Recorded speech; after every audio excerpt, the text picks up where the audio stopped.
Hey everybody, welcome to Watches with Dennis, and we're going to have an interesting discussion today, or I'm going to try and let us have an interesting discussion. As you probably saw from the topic description, our focus today is going to be on Rado, which for those that aren't familiar is one of the Swatch Group brands, and it's one that hasn't done particularly well, I would say, in the context of market performance. For those that don't know, my name is Dennis. I host the channel. And, I fired this up like a whole 2 seconds early. So, while people trickle in that want to watch live, I'll go ahead and just do some basic updates. So, there's been some interesting watch news. And in fact, had I not pre planned this topic, we could have had a pretty good discussion about some new Breitling chronographs that came out. Well, they're more of a revival of an older style, but it's something that I just saw yesterday, in fact. And then the day before that, was the reveal of the Audemars Piguet Royal Oak, special Spider-Man edition, which I'm sure is going to be all the talk, though, given we were already kind of used to this from seeing Black Panther. I don't think it's all that shocking anymore. We're going to continue to see Marvel characters, probably one a year, coming out of AP. But that's not what the subject of this topic really is. And so none of my videos this week had to do with any new watches. We did a commentary episode, which was, I don't know, it was sort of hit or miss in terms of whether or not people like it. I did a Rolex better than Omega video, kind of in response to really over the last year, but especially in the last 6 weeks or so. There have been a number of channels that have been really playing up Omega versus Rolex, which there's a lot you can play up on that. It's just, I don't know if everyone's just like, well, we need something with Rolex in the title to get clicks. And everyone just kind of solidified on talking about Omega, or maybe there were other brands that this happened with, and I only remembered all the Omega ones. But anyway, to have my own fun, I decided to go ahead and issue a counterpoint on it. In terms of updates for me, I did finally get my Longa one back from the Longa repair shop, the authorized dealer. Well, I bought it secondhand, and then they had to send it to Longa for servicing. So I am wearing it again. Hopefully I'll have a review video put together by the end of next week. I like to wear watches for about a week first, and I maybe wore this a day before I sent it back in because the timekeeping was off and the amplitude was fairly low. Timekeeping's all fixed now within reason. These old Longas actually don't have all that great of balances. That it's actually fairly old school tech. Even for the era when it came out, it was old. And so I noticed the amplitude isn't as high as what I would normally associate with a modern watch, even after it's been serviced. But the accuracy is there. I've already time graphed it in 6 positions, and I think my average time is probably plus 4 seconds a day. So they got that fixed. So that's good, which is nice because I started looking at other watches, and then I'm like, okay, I have the Longa back. Let's save some money for a while. Even though that cash outlay wasn't as bad as it could have been because I did sacrifice 5 watches in the process to get it. And yes, welcome Ken to the stream. And yes, I should have put Rolex in the title. And I thought about it, but not everything's for clicks. And actually, my live streams don't get all that many views normally anyway, so there's no pressure as is. But one of the things Ken has done, which everyone could feel pressure to if they so choose to subject themselves to such emotions, is supporting the 99-cent club, which is a whole 99 cents a month. And it gets you some emojis, you get a little badge, you get to have your name in this weird color with the Streamlabs doesn't process this right. Like on my screen, you look green, Ken, and but I see on the pop-up, it doesn't show that, but it gives that weird little slashy symbol in the circle, which is how it interprets all badges in Streamlabs. Not sure if Streamlabs is the best way actually to stream necessarily. I actually was more familiar with excuse me, this is StreamYard. I am familiar with Streamlabs, more so OBS Streamlabs, but that's something I did with Twitch, so like with pinball. But anyway, there is a club for that. And so let's go ahead and get ready to get into the topic today. Now, if anyone wants to join in, I will go ahead. I've never done this before, but I think I can just share the link in the chat. So if folks want to chat about Rado, they can. There's a little link And that's what I think I finally figured out how to do banners too, because I never played with that. So today's topic is how to say, I have to use the quotes, how to save Rado, because it's not like it's necessarily broken. It's just things are not a looking so good, as Mario might say from the Mario video games. So the reason for that is I was going over a lot of the market reports. We had that recent reveal from Morgan Stanley that they do every year about the Swiss watch industry and how things stand. And so I was starting to go to watch charts and pulling up various brands that aren't so high on the list or weren't in the top 20, or they're slipping. I doing a lot of comparisons this week actually, but early this week.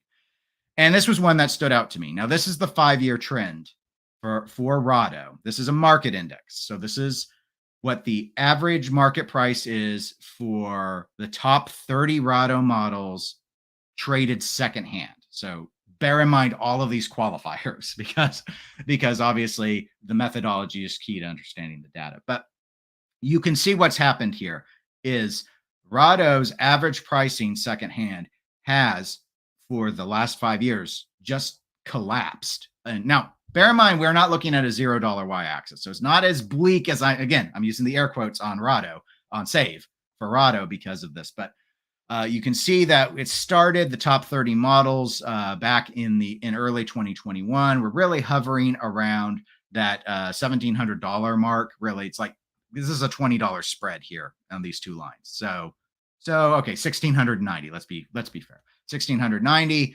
A little dip, bounced back up. This is all 2021. Then really starting in 2022, you see the secondhand price just rapidly fall. I mean, some months are better than others, but you can see here continued to collapse down to around $1,600. Kind of flatlined a little bit, dropped a little bit more. Now, early 2023, you see that it spiked back up to not all the way up to 1,600, but it did a little bit of recovery and then it dashed downward again. Now, early 2023, for those that didn't follow the watch market at the time, was a very special period in watch collecting and watch investing, because those were broadly speaking, those were the most aggressive months for increases. That's when hype pieces went to the moon. They were already going up a lot. In most cases, 2022 was when we saw a lot of watch pricing kind of what we might say get out of hand, would be a way to describe it. Kind of get out of hand. But early 2023, it just took ridiculousness to a new level until around February, March, depending on the watch. February, March, April is kind of the time frame, but March seemed to be, from all the hype models I looked at, March was like the average. By the end of March, peaks were reached and prices started to fall. And in Rado's instance, they recovered in that January through March period. Maybe I should do it the other way there. I think that looks better for you guys. Like a lot of brands did, except a lot of them were already well above where they were. And then it fell afterwards, which Rado, again, as we've seen on this chart, has experienced. So that's the context for the discussion. So we have a market average now of $1,570, top 30 models. So let's hop over to what is Rado. So what Rado is a Swatch Group brand. I don't know what their identity is. And so I'd be curious obviously for those of you watching live, but if you're watching the recording, feel free to leave a comment about what you think on Rado and what you know about them. It is a brand I have never owned. So I'm going to be speaking from a position of ignorance on a lot of this. When I hear the word Rado, I specifically think of the Captain Cook, and we will talk about the Captain Cook because it is a model I at least have looked into. But you can see that they have a variety of watch types. I would basically lump them into three groups. They have three model there's more than three models, but they have three big categories. You have their dive watch Captain Cook line, they have their square watch line, and then they've got, I don't know if I want to put the Centrix in here, but I kind of, the case shape and stuff, like the True Thin Line and stuff, gives me like Movado vibes of museum watch style, simplicity, ultra stark dial sort of stuff. Now, as I scroll down here, you will be able to start seeing some of these. So Captain Cook, again, that's the one I knew about, and we'll dive into that one, pun intended, in a moment. True Square, I've never looked into these. I just, whenever I see them, I think, okay, a not as good Santos, but because who plays in the square space really? You've got the well, besides the Santos out of Cartier, the only other major square watch that comes to my mind, like true square-ish, is the Monaco with Tag Heuer. So those are the two most iconic square watches that I can think of. And then obviously there are a lot more when we go into more rectangular shapes, but this is in that vibe. And again, this is ceramic, which that's I'll explore that a little bit with the Captain Cook. Centrix is, according to their site, this is their most popular watch line. I don't really know anything about it other than it's a huge mix. We can look at the collection in a moment, but it's like, it's all over the board. Like it's automatics, it's quartz watches. It's all a bunch of sizes. It's kind of like the 1926 with Tudor, for example. It comes in a bunch of, well, but even more diverse. Like at least with those, most of the movements are the same. The True, I don't really know. It's again ceramic, but that simple style. Again, True thin line is the one I'm a little more familiar with. But basically, it's the same concept of these sort of tank must style, super stripped down dials. Maybe not that stripped. We do still have our hour markers at least, but they don't look particularly expensive to me either because I like printed on indices and such. And then they've got a bunch of these other things. So they've got their hyperchromes, they've got their Dia-Star, which I've heard of before, but I don't really, other than it looking kind of weird modern, I don't know anything about it. Florence, I don't know anything about the Florence. So and so on and so forth. They do have a few other. They have rectangular watches as well and all of that. So that's kind of where we're starting from now. So if we're going with what my little banner here says, how do we save Rado? There are two areas I would think of to start. One would either be on the Centrix because it's their most popular watch already, and figure out like what could they do better with that, or it's the Captain Cook. Now, I think for watch collectors, it's the Captain Cook that's going to be more interesting. So let's go ahead and hop over to that. And the thing I wanted to focus on initially with them is the materials, the case materials. That is, I think, where Rado wants its claim to fame to be, but I'm not crystal clear on it. I know this is kind of hard to read because a portion of the screen, but over here on the side, I've turned on the filters so we can start seeing the filters, and I'll read them out loud in case you're on a phone or something, can't read these. But so for Captain Cook's, here's the breakdown in terms of the materials. Their number one style is ceramic, or what they call high-tech ceramic, but it's a ceramic. They have 34 different ones in ceramic. Now, this is what I know Rado for, is not only do they have this famous-ish, for collectors at least, I suppose it's famous, Captain Cook dive watch line, but like if you wanted to start talking ceramic watches, Rado is a place I knew of mentally to go to, at least if you want to talk ceramic dive. I did not realize until this morning when I loaded this up that they actually make more ceramic Captain Cooks than they do stainless steel. They have 29 stainless steel models currently made. So that was interesting to me. I thought stainless steel was still the majority of their product line. Good morning, Kevin. Welcome to the live stream. We're talking about Rado today and what we could do maybe to save or fix or improve their company, which they operate under Swatch Group. So I'm sure they're doing okay. So, all right. So ceramics at 34, stainless steel's at 29. I wasn't sure, and I actually loaded this up because I wasn't sure if they did titanium, because I thought initially my thinking was, well, maybe they need to get in the titanium game. Maybe ceramic is a little too weird, right? People are like me and they worry they're going to break it. So maybe we need to go and explore titanium. Well, they have 11 titanium models. That's their third most popular line. Their fourth is another version of steel. It's stainless steel with PVD coating. So if you add that in with stainless steel, it does move stainless steel up to the highest production count. But they do segregate it out because it's coated, and people may have a concern with the coating in terms of scratching it off or whatever. They have 6 bronze watches. They have another 6 titanium watches that are PVD coated. And then they have 3 of what they call plasma high-tech ceramic versus the regular high-tech ceramic. But adding that in with ceramic doesn't keep it in first place if you add in stainless steel and stainless steel PVD. So my statement before stands. So, looking at that, we can go and we can filter to see what these watches look like.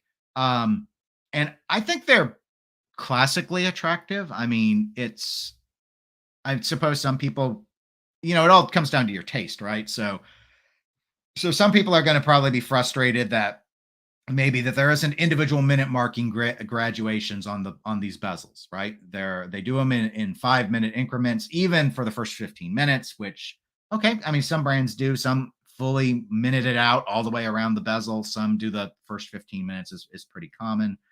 But I'm not sure we could say go into more materials, could we? I mean, I guess we could if we wanted to, right? We could tell them, all right, you guys, you've done titanium, you've done bronze, you clearly do a lot of ceramic. What about carbon fiber? Get into carbon fiber game. But I don't know if that moves the needle. I don't know if that raises their average price. Again, this is what we're trying to fix. They had watches trading secondhand for almost $1,700, and now they have them trade under $1,600. And yeah, so it's over the last 5 years, their value as a brand has slipped by about $100 and some dollars, which isn't very much, but it is a decline. Here's what's been going on in the last month. If you were curious, most of the month has been a flat line, so not particularly interesting. Here's the last 3 months, by the way, if you were curious about that. So there was a mini surge, and then there was a mini dip, and then the flat line that I just mentioned, except the flat line here is lower than the flat line at the start of the 3-month period. But the 5 years is what's interesting to me. So now maybe this is deliberate. Maybe the goal isn't to come up with a way to do new models and make these better in some capacity. Maybe Swatch has Rado exactly where they want them. Maybe Swatch's thinking is we need to move Rado down market more than up market, simply because we have other brands in the Swatch Group like Longines and Omega, and we want to better position them as luxury. And so Rado's in this weird no man's land space where I'll go ahead while we're talking it and bring up the Swatch Group list of watches because it's our brands, I should say, not all the watches, that we would be here all day. So for those of you that aren't familiar, which could be a lot of you, let me get my face out of the way so you can fully see the whole list. So these are their watches and jewelry companies under the Swatch Group.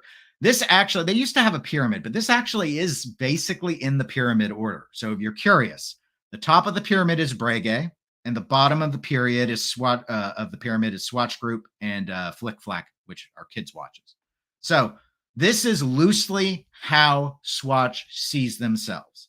And here is where Rado sits. Rado floats somewhere between Union Glashütte, which isn't even sold in the United States. So from a U.S. perspective, they sit between Tissot and Longines. That's where they rest. I'll go ahead and I'll show back. Hello, everybody. I'm back. Okay, so that's where they are in the hierarchy. And maybe there was thought that their watches, again, our market reporters secondhand, but look at these. Here, let me put them just back up on all of the Captain Cooks as an example. So we've got watches here ranging from like mid 2000s, like $2,400, all the way up to, I think some of these models are up over 5,000, aren't they? Or at least over 4,000. Let's go back to the filtering and look at this plasma high tech. All right, those aren't too bad actually. So let's see how much are their titaniums. Those are 4,600 ish. Bronze probably. Yep. Okay. So they kind of rest in like the $2,500 to $4,600 range for the Captain Cooks. Now, the other model that we talked about looking at was what was it? It was their. Let's go back here. There we go. Centrex.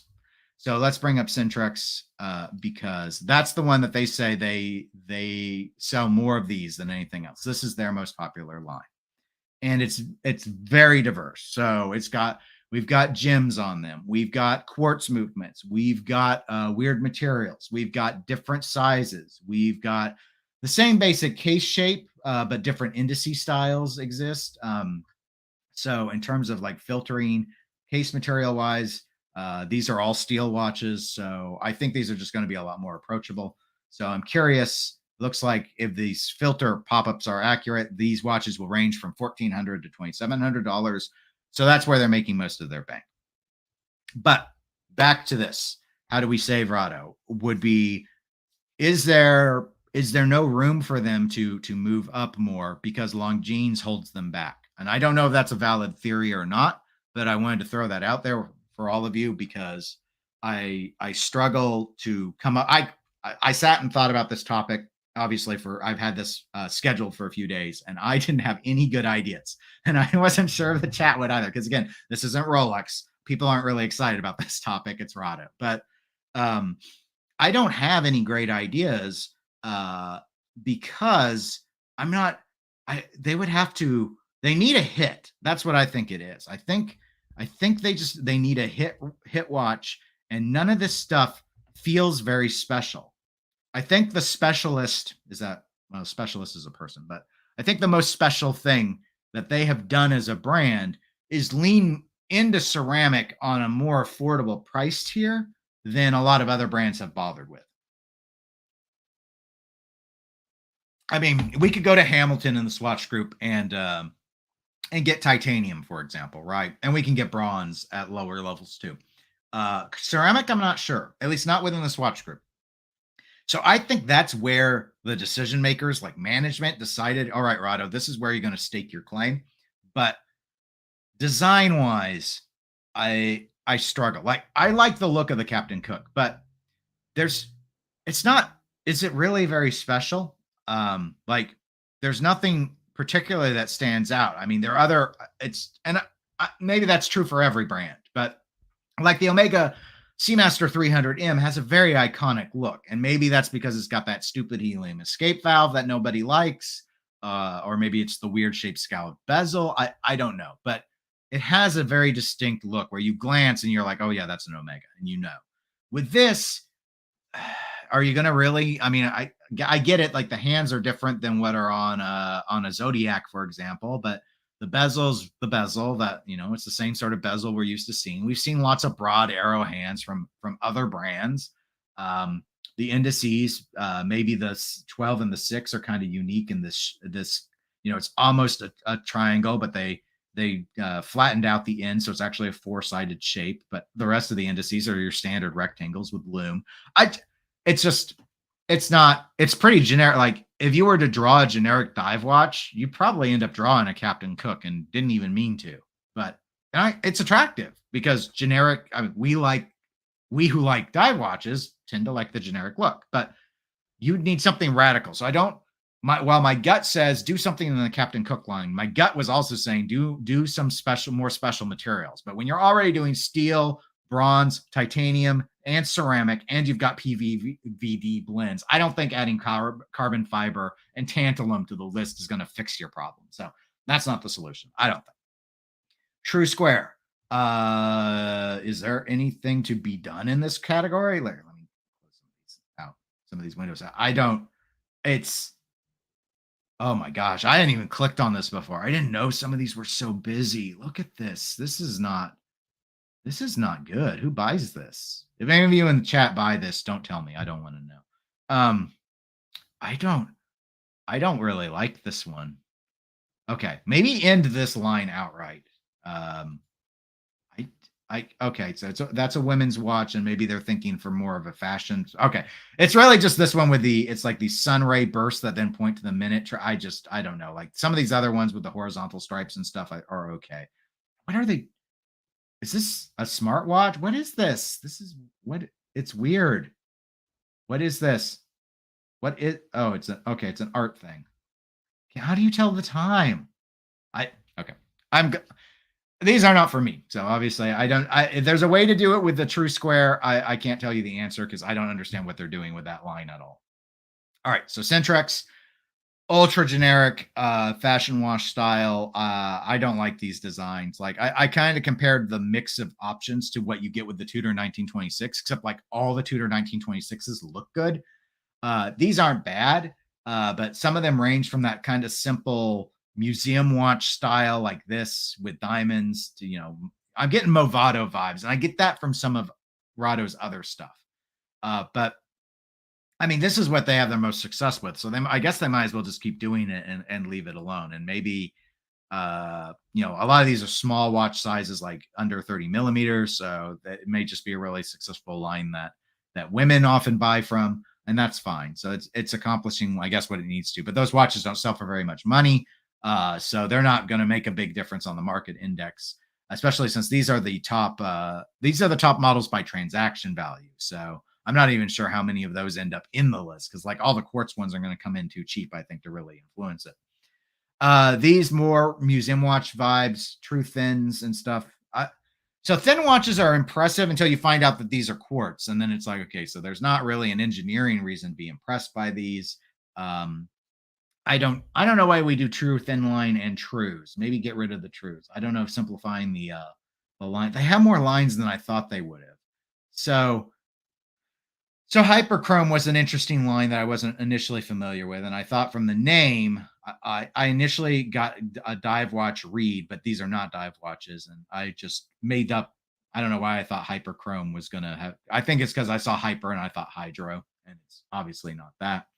Again, there's just a generic sort of vibe to a lot of these things, other than when we went and we talked about a lot of these true squares. Like those were creative. I just thought most of them were ugly. These other things are all super, super subtle, right? Generic. I want to say they use the term subtle here, or classic simplicity. I get a very generic vibe out of all of this. So again, I think simply because a lot of people like dive watches and there's such a classic look here with Rado, we end up talking about the Captain Cook. But I'm at a loss in terms of, coming up with any sort of idea other than they need something different. So here's what my final suggestion will be. And we're going to move into some other topics, even though I didn't title the video that. I'll go back and edit the description later. And that is, they need a PRX. They need something new, a new line. Whether they just continue an old line, it would be totally up to them. But if they want to move that market index up to something better, something more, like not let it continue to decline over 5 years like it has been, then they need to come up with a PRX, something unique, something when you look across the room, you're like, that's a Rado. And they actually, I think they could accomplish that because they have a lot more room to work with than price-wise on their range than Tissot does. Tissot has to stay cheaper than Rado does. Rado is above Tissot in the hierarchy at Swatch, so they have more money to play with. So, maybe take a cue from the 12, the Christopher Ward 12. I mentioned that on another video. Like, I think Tissot could really lean into doing something that not PRX, just do something different. Lean into that, kind of like the 12, maybe something more Eigener inspired, and beat CW at their own game, because Tissot should be able to beat them on pricing just because of the economy of scale that they wield. So that's, I guess, how I'll close that out. So anyway, we've only been streaming about 30 minutes, and that topic basically went nowhere. So let's talk about a couple of releases that I didn't cover in standalone videos. So we'll use a blog to watch for some of this information. So here's one. This is the most recent one that I saw, which I thought was interesting. Not a line I'm really familiar with. So this is Breitling. They released some new chronographs. I don't know. I assume they say AVI. Maybe it's AVI. I don't know how they say it, but Breitling Classic AVI Chronograph 42s. So they actually did a few different versions of this, but this is their old co-pilot watch, which has had a 70-year anniversary has come up. So they did a reissue to pay tribute to that. But that I think that's 46 millimeters. But the interesting thing is the 42 collection. So it's taking the idea of the original 46 millimeter co-pilot watch and then coming up with a more utilitarian look and shrinking it down to 42 millimeters, because obviously there was a lot on the 46 millimeter dial. And so they've made some changes here. And actually, I thought about doing a standalone on this, and I just didn't do it because this is interesting to me, because it's a combination of, I get a very strong pilot vibe the moment I look at these, but unlike with my reaction to most Breitlings, this actually looks super clean. Like Breitling, when I hear Breitling, I always think busy, and I know they've got plenty of watches that are not the Navitimer, but they like, with chronographs in particular, they tend to like a busy dial. and these actually are pretty nice in terms of none of the Arabic numerals are cropped, so this stands out to me quite a bit, as you can see.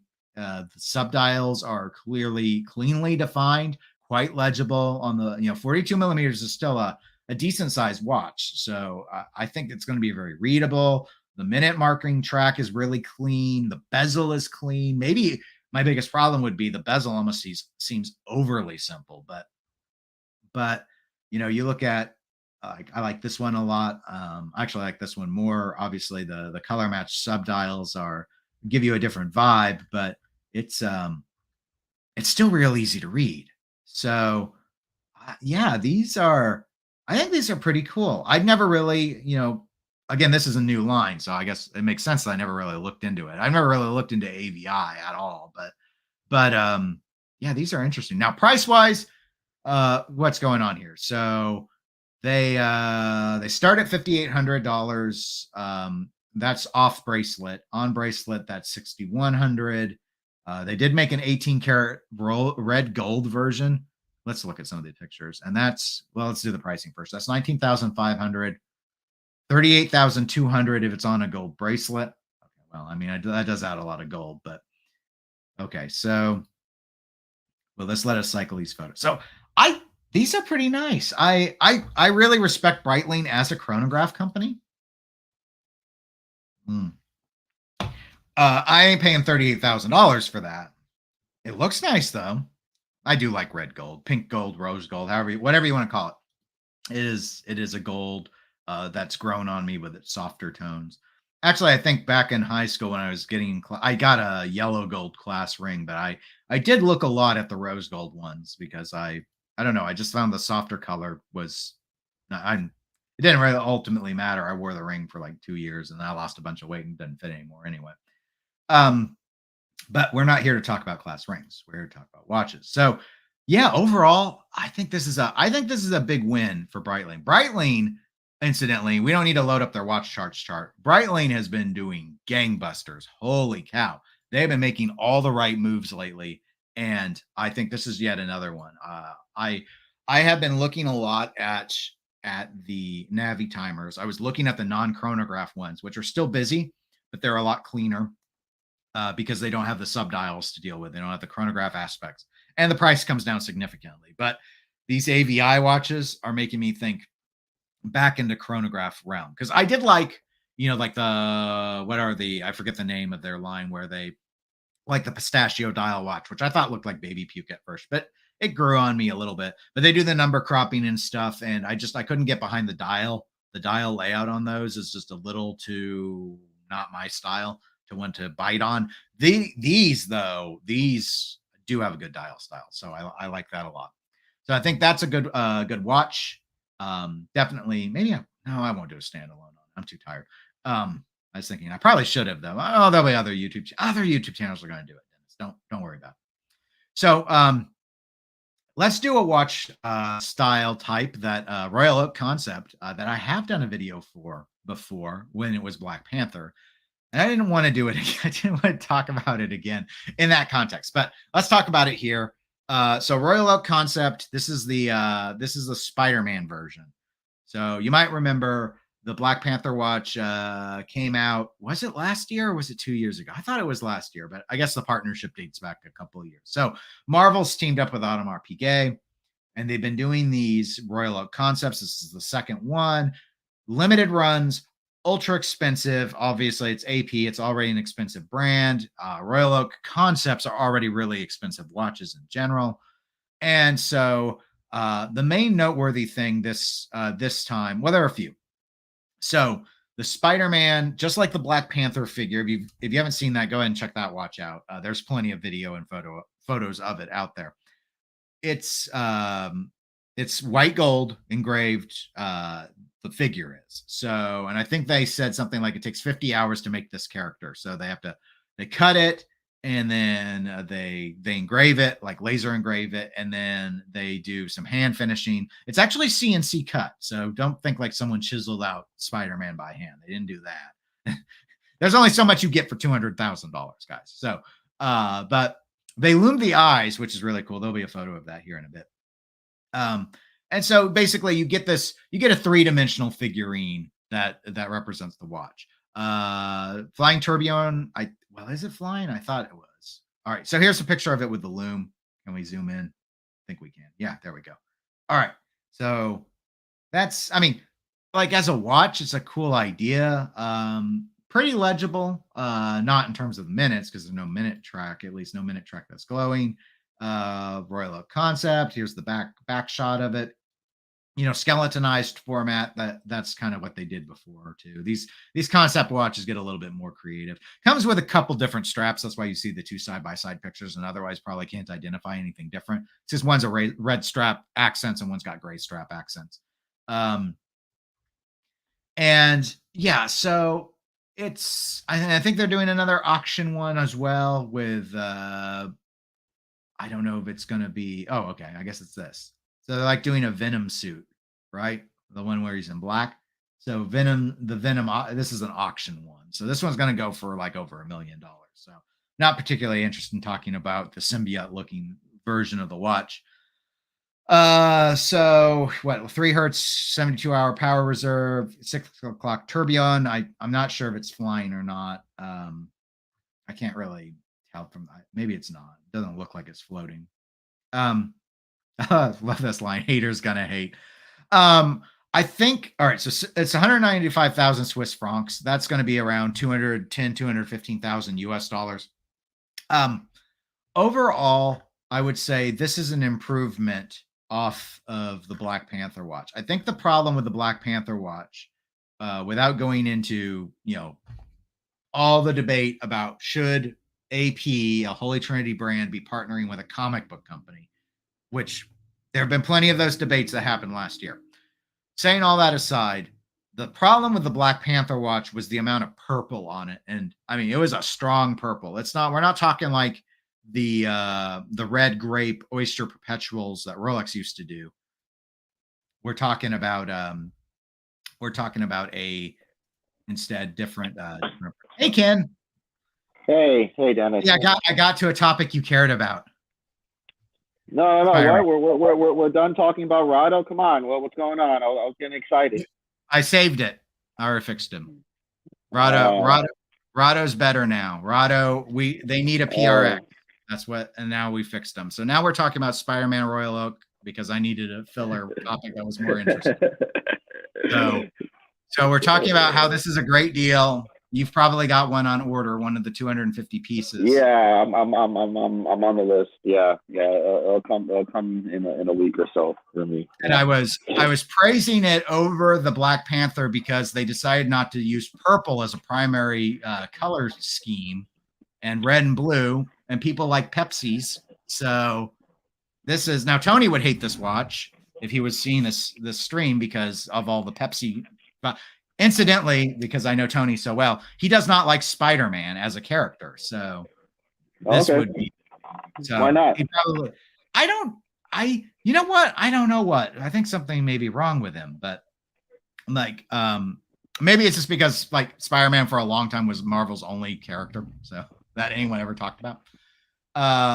Or it's the whole always Peter Parker. Of course, they're doing some new things. Spider-Verse coming out next week. Miles Morales. They're going to have different focus, all that stuff. But overall, I still don't know. I think what I told someone, I made a post about these watches because they're about 215,000 US, limited to 250. I just think it's sort of unlike with Black Panther, which, Wakanda, King, all of that stuff. I find that maybe there is a little bit of irony about taking a character whose whole, if it's the Peter Parker one, you're running with the whole backstory of a character that grew up with financial troubles, and you celebrate him on a $200,000 watch. I'm not sure that's really the angle that I would run with, but it's what they've decided to do. So I'm not sure, but it doesn't really work for me. What happened? So So there's that. I'm curious about what other news items. I guess we can just farm a blog to watch. Go to a blog to watch and read them. We're not going to read the articles aloud because that would be far too tedious. But there are a few other new releases. I did not really look much into the Hamiltons.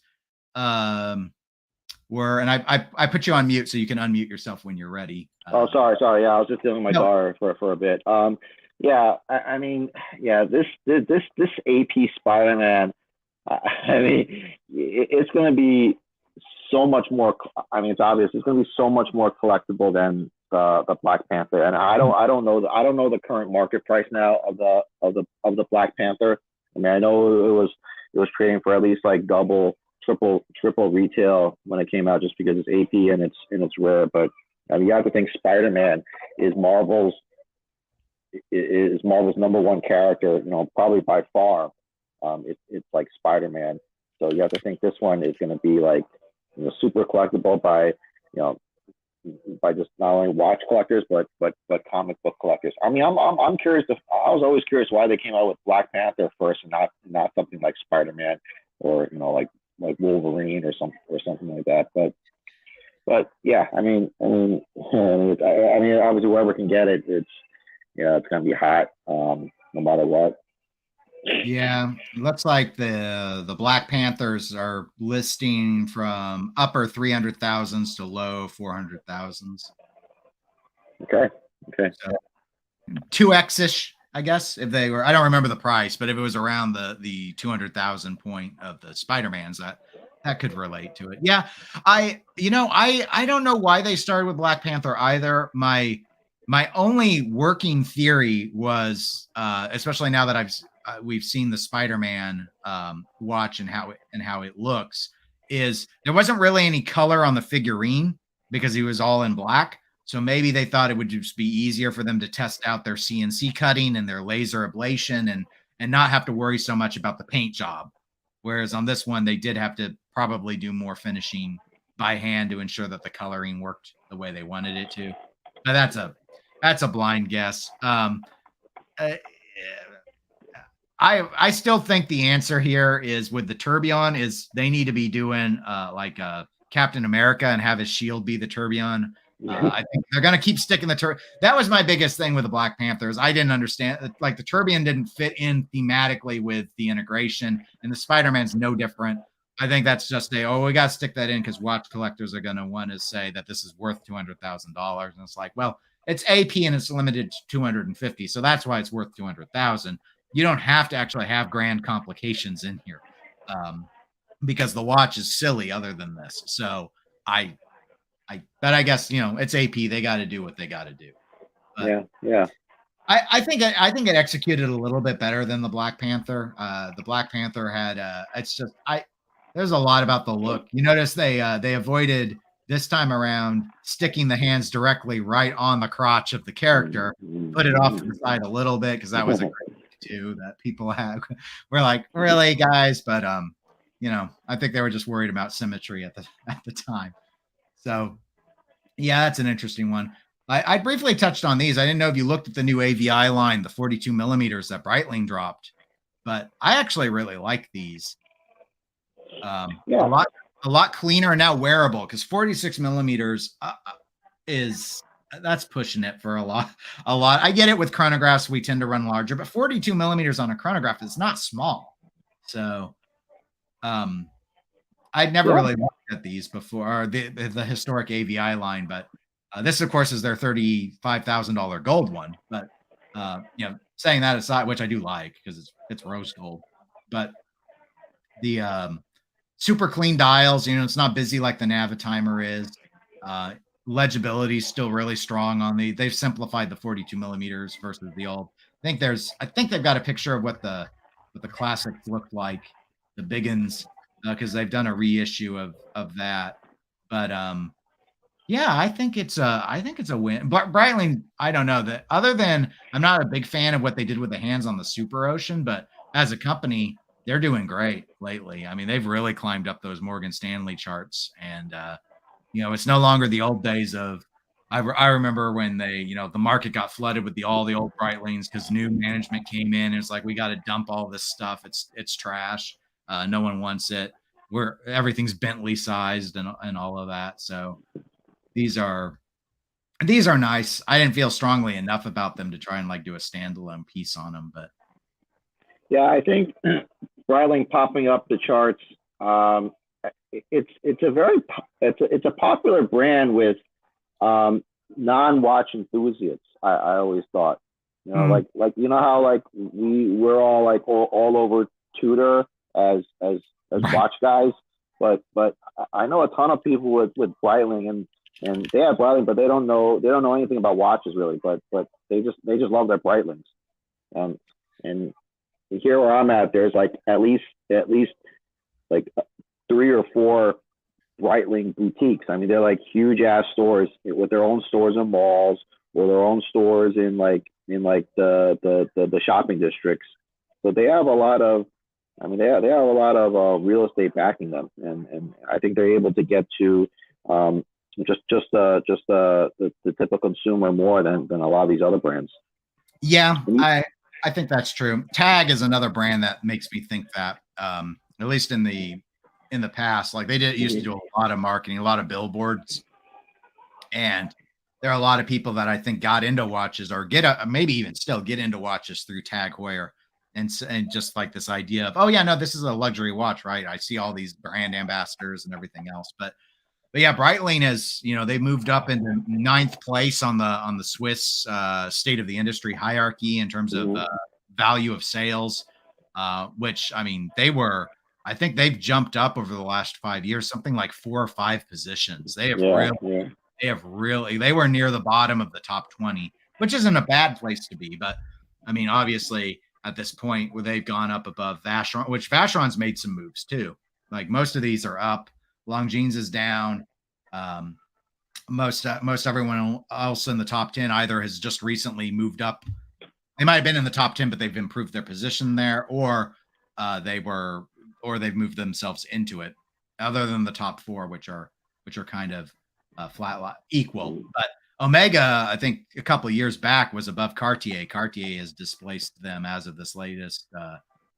This is a little bit different breakdown than what the usual chart I like, but it's interesting in terms of the sales and stuff.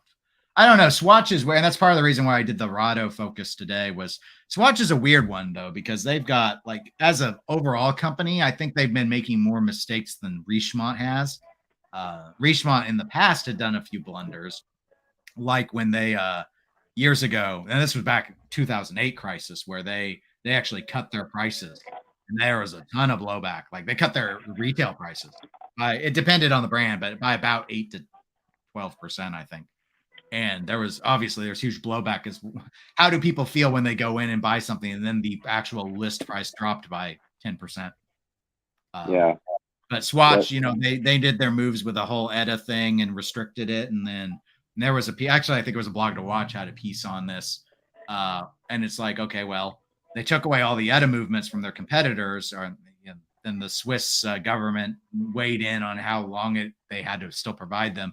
But now it's been this whole big branding thing to say, oh, we're in-house. And now Swatch would have been better off probably on retrospect, having still let the flow of ETA movements happen, because they'd have made a lot of money off of that. And now it's like, no, we'll make our own movements. And some of those movements are crap, but it doesn't matter. You say you're in-house and you can charge $2,000 more.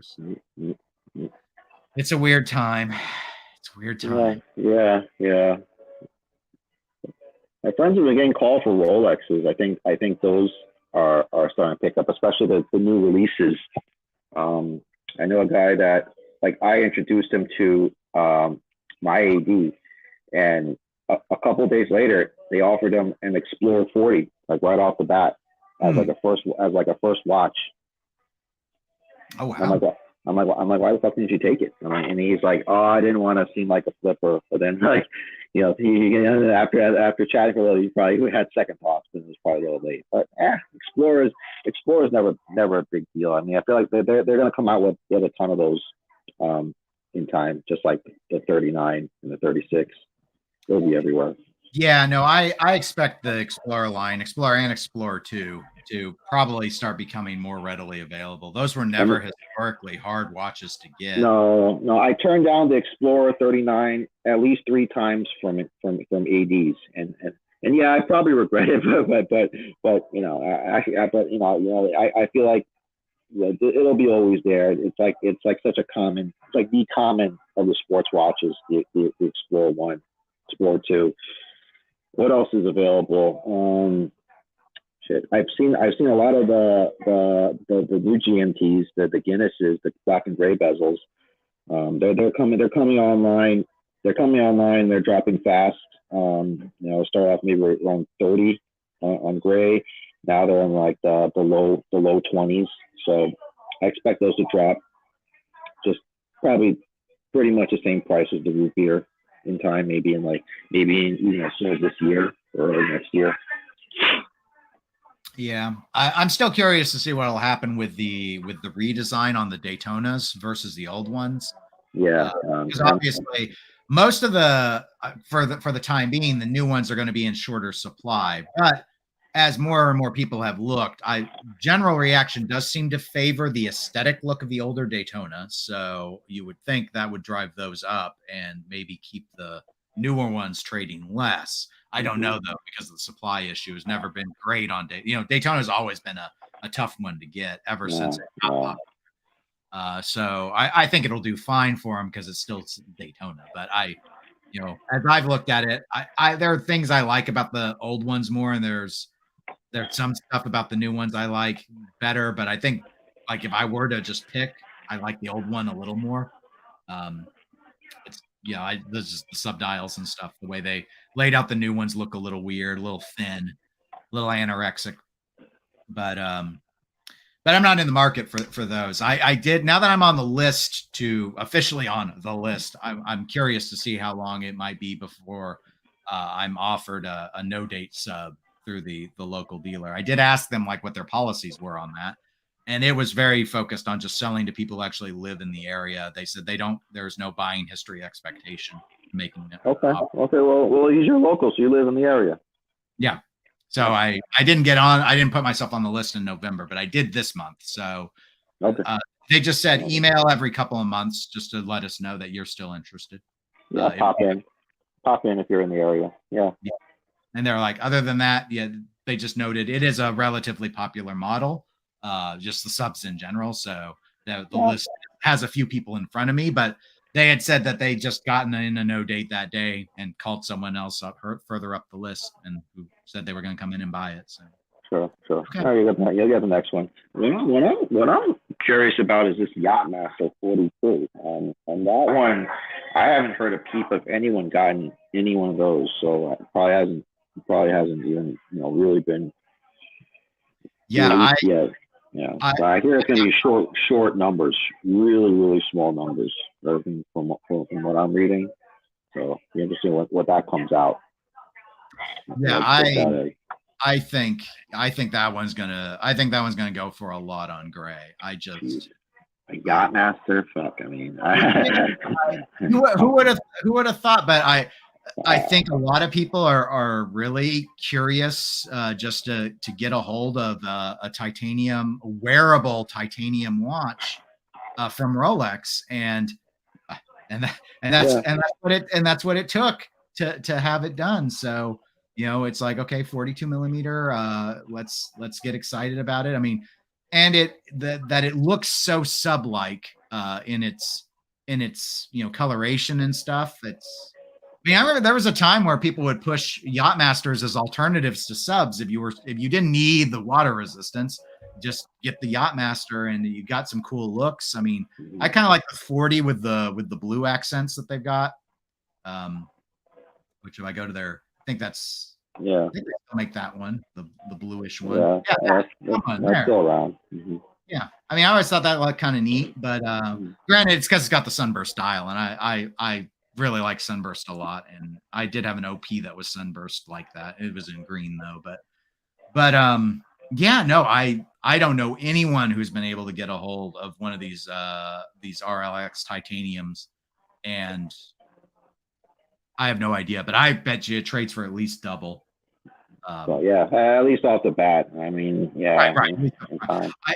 I don't know if I haven't heard like you. I haven't heard about others being very successful in getting these. And there's of course online. There's speculation everywhere. Like, are they having trouble sourcing the titanium, which on its surface wouldn't make much sense, but are they running into some tooling issues? Again, I don't know. It is a new year for a very brand new size for them to work with this material in, but you'd think, I mean, given what all they have available to them and the expertise that they can tap from, say, a tutor or something, that it wouldn't be that hard. But I don't know. I think they just assumed that they were going to ease into this, so they started with that humongous deep sea or whatever they called it, and then they're like, well, let's do the Yachtmaster because it's not a high demand sports watch. And then it's like, well, now it is, because everyone wants titanium that actually fits on someone's wrist.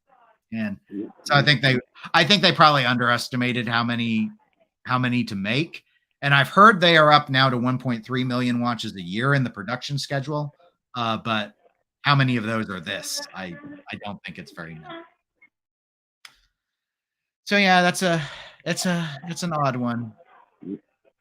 But if you find one, let me know. I'd love to see. All right. That one is not on my list. I'm Nah. content with my little titanium Oris for the time being. I haven't even asked for it. I'm not supposed to ask for too many models for my AV stuff. So just they're like, Ken, you're asking for way too much stuff. Man, come on, don't ask for everything. Yeah, I asked for the bubbles first, and obviously any leftover Daytona. I'm like, yeah, fine, because I've been waiting for years for that anyway. Might as well. Did you ask for a root beer? Maybe they could get you that. The root beer I have, the Guinness, the yellow gold. Sorry, it's my kid. Yeah, it's Daddy on TV. Yeah. See, this is great because, like, see, what's great about these streams is that your kid, you pretend to be on TV, and it's a really cool way to impress your kid. They're like, oh wow, Daddy's on TV. All right. What was I saying? You were talking about root beer. Yeah. Root beer I got. Oh man, the root beer. I'm a little bit ticked off about the root beer because I got it in 2019 as like and in 2019 it was just trading for around retail, right? Mm-hmm. And then I'm like, and then I'm talking to these sales guys. They're like, okay, you have to buy something. And I asked for the typical stuff, right? And I put root beer on my list, but it wasn't like top of my list. So, and they told me I gotta buy something to start a relationship. And then they called me like in 2019, like, oh hey, you want to go? Like, yeah, sure, I'll take it. And it's supposed to be like a relationship starter. But then once I got the root beer and I got a couple like other non-hype stuff later, like in a year later, but they haven't called me since this AD in New York. So. Yeah, I'm really thinking. I mean, I have it, but I'm really thinking about getting rid of it. Yeah, I outside of the sub, I don't know right now if there's really anything necessary. I thought about maybe another OP because I kind of like some of the new ones, but I've got so many time only watches as it is. And that's what I want my sub to be, is time only. So I'm just sort of like. Yeah, probably not. I don't know. But I was a little surprised because I told them, I was like, well, what do you require purchase history? I have service history with the AD in the area. So I paid the money, but never to buy, always to just get stuff fixed. So, okay. And they're like, no, we don't even mandate that. The number one thing is they talked about the concern with flipping. And so they try and screen for that. And then they don't want to sell to anyone who's too far away and a certain number of miles from the area. But I'm 8 miles away from them. So that do you tell them you're like a YouTuber, watch enthusiast? Do they know about your show?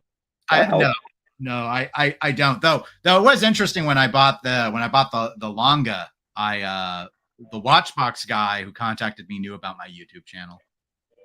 I don't know. Yeah. Yeah, I don't know if he just researched me or real quick or what. But He's like, "Oh, I hope you do a review of it on your channel." And I was like, "Well, when it's not broken, yeah, we can do that whenever." you don't need to do any of that stuff with grays. No, exactly. I think I was a little surprised that he knew about the channel simply because it's a pretty small one. But no, the grays don't care. They're like the price is the price. You know, you can negotiate a little bit, but they're kind of. I think you should do that. I mean, next time, like, or email them, email your guy, your YouTube channel, and then he'll see, like, okay, this guy's definitely not a flipper. Look at how and he wears a lot of other brands, has pretty much knows a ton about watches, and then I bet you then he'll get you your sub in maybe like in 6 weeks, right? If he gets any type of supply. I've thought about asking them because they deal in a number of brands about reaching out and saying, "Hey, you know, is there maybe an arrangement where if I could just like shoot some B-roll of some of the watches that they've got? Because I would love to have some B-roll, just more than what I have B-roll from what I own, but and then saying, if they get a plug or whatever, if I could, I don't know though. I don't know if I want to go down the route of doing I don't like doing a ton of watch reviews without spending a lot of time with the watches. It's an interesting, I don't know yet on that. I've thought about, I know some other channels do that, make an arrangement with an AD, and then they get access to the watches and they do reviews of the watches and just mention the AD. And then it's not a paid promotion thing. At least half the time it's not. They just, they do them from the shop. So they don't get to keep anything. So there's no financial arrangement. It gives them content, and then the store gets a plug. But I don't know. You mean you want to try and like do a video of yourself at the AD? That'd probably be the easiest way, because then you don't have to worry about there can be insurance concerns with what happens if you take a loaner watch and let's say it gets stolen, for example. That those are paths that at least those are boxes I would want to check. I would be highly uncomfortable not having I don't want it to be out of my pocket. And my homeowner's coverage by default on a watch is like up to $1,000 or something low. Like I carry an extra rider for all my watches, all my valuable watches. My G-Shock is not on the rider because who really cares, quite frankly. But I see Pocket Watch China dropped in and left a note saying, "I like the look of most Rado. They use different materials. I like that." And that was the thing when I picked the topic. I should have researched it more, because I thought maybe that's what they need to stop their decline over the last 5 years in their average value of a watch, was do more materials. But like the Captain Cook, they're already doing titanium, bronze, steel, PVD steel, ceramic, PVD titanium. So they've got like 6, and then there's another blend with something else that they do, another type of ceramic. So it's like, outside of carbon fiber, what are they going to do in their price point?